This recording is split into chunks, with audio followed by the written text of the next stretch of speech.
Hi hello welcome to our channel. Nara Chandrababu Naidu గారు అందరూ అంటారు ఆయన ఒక విజనరీ లీడర్ అని. ఆయన ఒక ఆంధ్రప్రదేశ్కి ఒక గొప్ప ముఖ్యమంత్రి అని చెప్తారు. బట్ అంతకు మించి ఒక గొప్ప సైంటిస్ట్ అని కూడా నేను అంటా. ఎందుకంటే రేపటి తరానికి ఏం కావాలో, రేపటి తరం ఎలా ఉంటుందో, రేపటి తరానికి ఎలాంటి వనరులు అవసరమో ఆయన ముందు చూపుతోనే 20 ఏళ్ల క్రితం అంటే 2020లోనే 2000 సంవత్సరంలోనే 2020 గురించి ఆలోచించినటువంటి వ్యక్తి, 2020లో 2040 గురించి ఆలోచించేటువంటి వ్యక్తి.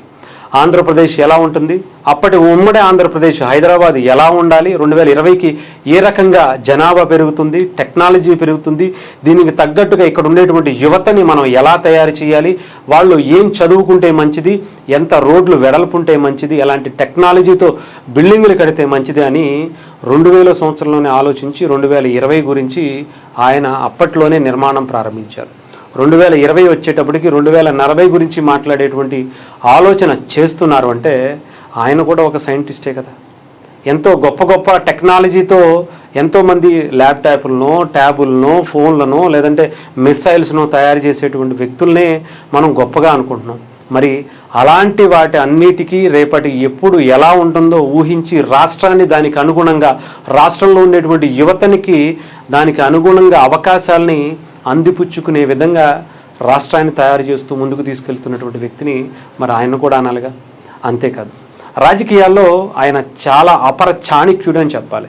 నేను ముందే చెప్పాను, అంటే ఒక రాజకీయంగానే ఆయన ఒక పరిపాలన విధానంలోనే ముందు చూపు కాదు, ఆయన పార్టీని నిలబెట్టుకోవటంలో కూడా ఆయన ముందు చూపుతో ఎప్పుడో ఎన్టీఆర్ గారికి సంబంధించి ఒక ఇష్యూ వచ్చినప్పుడు ఆయన వేరే వాళ్ళ చేతుల్లోకి ఆ పార్టీ వెళ్ళిపోతుంది అనుకున్నప్పుడు ఆ పార్టీని కొడుకులు కూడా కాపాడలేనటువంటి టైంలో చంద్రబాబు నాయుడు గారు ఆ పార్టీ వెళ్ళిపోతుంది, పార్టీ నాశనం అయిపోతుంది, ఆయన ఎన్టీఆర్ రామారావు గారి గొప్ప గొప్ప ఆశయాలతో, ఆలోచనలతో ఆంధ్రప్రదేశ్ ప్రజల మంచి కోసం తీసుకొచ్చినటువంటి ఆ పార్టీ పక్కదోవ పడుతుందని ముందే ఊహించి గ్రహించి ఆ పార్టీని ఆయన పగ్గాలు చేపట్టిన తర్వాత చాలామంది విమర్శించారు, వెన్నుపోటు అన్నారు, అనేక రకాల అవమానకరమైనటువంటి మాటలు మాట్లాడారు.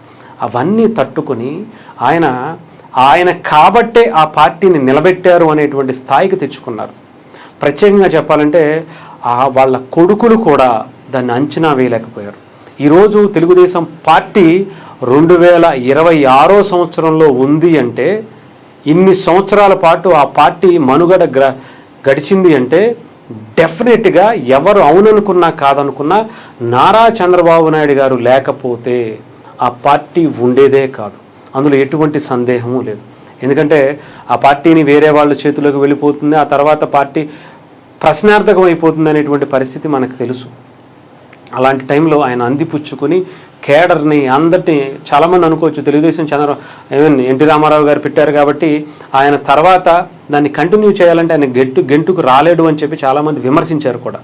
బట్ తీసుకున్న తర్వాత ఆయన ముఖ్యమంత్రిగా అయిన తర్వాత ఆయన మార్క్ పరిపాలనతో, ఆయన మార్క్ విజనరీతో ప్రజల్ని మెప్పించడమే కాదు, కేడర్ని మెప్పించడమే కాదు, రాష్ట్రాన్ని అభివృద్ధి పదంలో దూసుకు వెళ్ళేలా చేస్తూ ఒకసారి కాదు, 2 సార్లు కాదు, 3 సార్లు కాదు, 4 సార్లు ఆయనే సీఎంగా ఆంధ్రప్రదేశ్ విజనరీ ఆయన ఉంటే ఆంధ్రప్రదేశ్ బాగుపడుతుంది అని ఉమ్మడి ఆంధ్రప్రదేశ్ అప్పుడు కావచ్చు, విభజన ఆంధ్రప్రదేశ్ ఇప్పుడు కావచ్చు, ప్రజల మనసులో ఒక గొప్ప ఆలోచన కలిగించే విధంగా ఆయన వైపు తిప్పుకున్నారు. అంటే ఆయన అప్పట్లోనే ఆలోచించారు తెలుగుదేశం పార్టీ ఎలా ఉండాలో, ఎలా వెళ్ళాలో.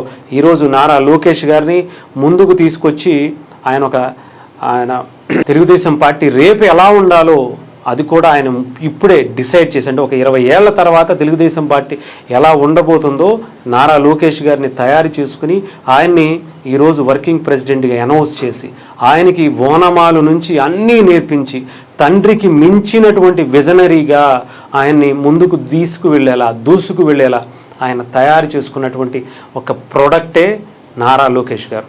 అలాగే ఆయన బై ప్రోడక్ట్ అంటే ఆంధ్రప్రదేశ్ ఈరోజు అమరావతి నిర్మాణం కావచ్చు, పోలవరం కావచ్చు, ఆంధ్రప్రదేశ్కి వస్తున్నటువంటి కంపెనీలు కావచ్చు, రేపు 2040లో మనం చూడబోయేటువంటి అమరావతి ఆంధ్రప్రదేశ్నే మనం ఇప్పుడు మనం ఊహించుకుంటేనే చాలా తక్కువగా అనిపించుండొచ్చేమో, కానీ ఇలాంటి మాటలే, ఇలాంటి ఆలోచనలే గతంలో 2000 సంవత్సరంలో చంద్రబాబు నాయుడు గారిని కూడా అన్నారు చాలామంది. 2026కి వచ్చేటప్పటికి ఏమైంది, ఆయన లేకపోతే హైదరాబాద్ ఇలా ఉండేదా, ఇలాంటి అద్భుతమైనటువంటి అవకాశాలను అందిపుచ్చుకోకపోతే ఎలా ఉండేది అనేటువంటి ఆలోచన మనకి ఇప్పటికి అర్థమవుతూ ఉంటుంది. సో డెఫినెట్గా ఒక ఫ్యూచర్ లీడర్షిప్పే కాదు, ఫ్యూచర్ విజనరీయే కాదు, ఫ్యూచర్ ఒక సైంటిస్ట్ కూడా నారా చంద్రబాబు నాయుడు గారిలో ఉన్నారు.